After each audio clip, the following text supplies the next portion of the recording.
Hello, listeners. Welcome back to Voice Over Work, an audiobook sampler. Where do you listen?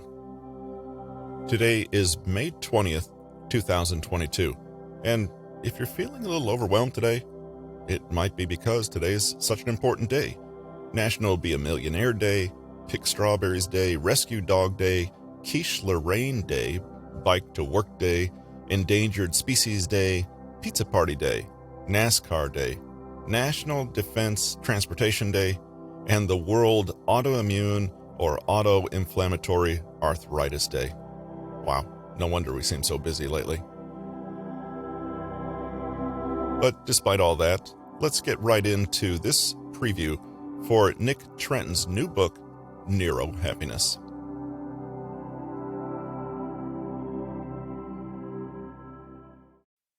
Everyone wants to be happy, but how many people could honestly claim they are? In the chapters that follow, we'll be looking at what happiness is, how it works physiologically, and how we can use current scientific understanding of well-being to start creating a life that we love. Happiness starts in the brain, but that doesn't mean it's just a question of neuroscience.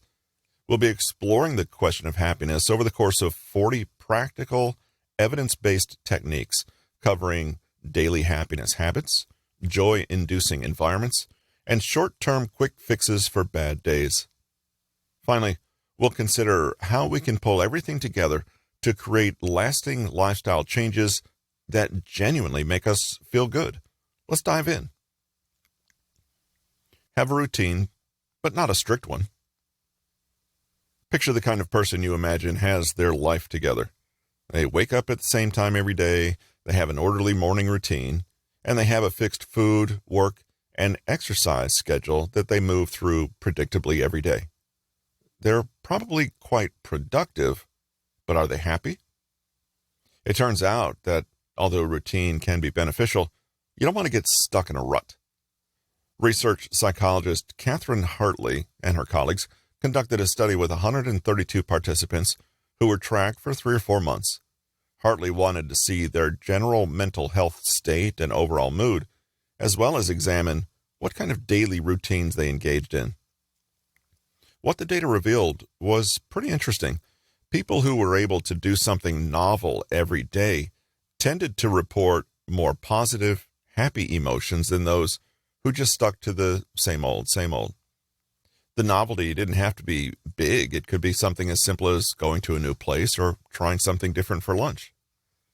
The team also tracked the participants via GPS and noticed that on days when people moved around more and visited more locations, they were more likely to use words like happy, relaxed, and excited to describe their mood that day.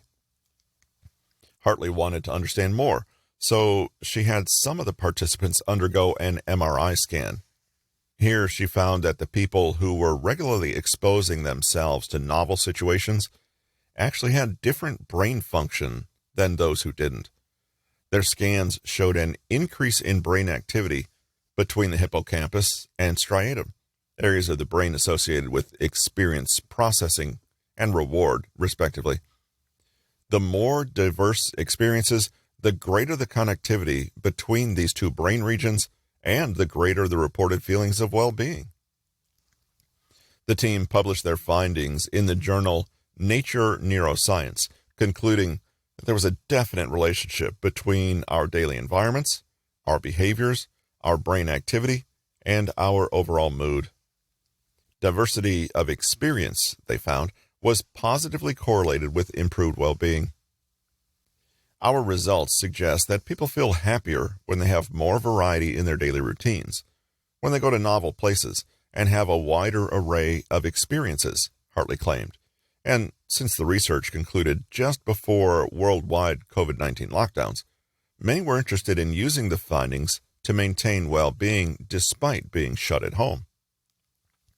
If experiential diversity means greater well-being, then it's obvious that if we want to be happier, we need a little novelty. What does that look like day to day?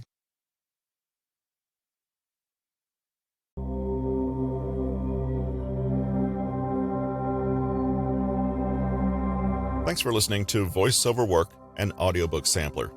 Where do you listen? If you like what you just heard, we hope you'll pass along our web address, newtonmg.com, to your friends and colleagues. We would appreciate if you'd leave a review or a rating on whatever platform you're getting this episode, and join us again in 4 days for the chapter-by-chapter preview of this book, Neuro-Happiness by Nick Trenton. Have a great one.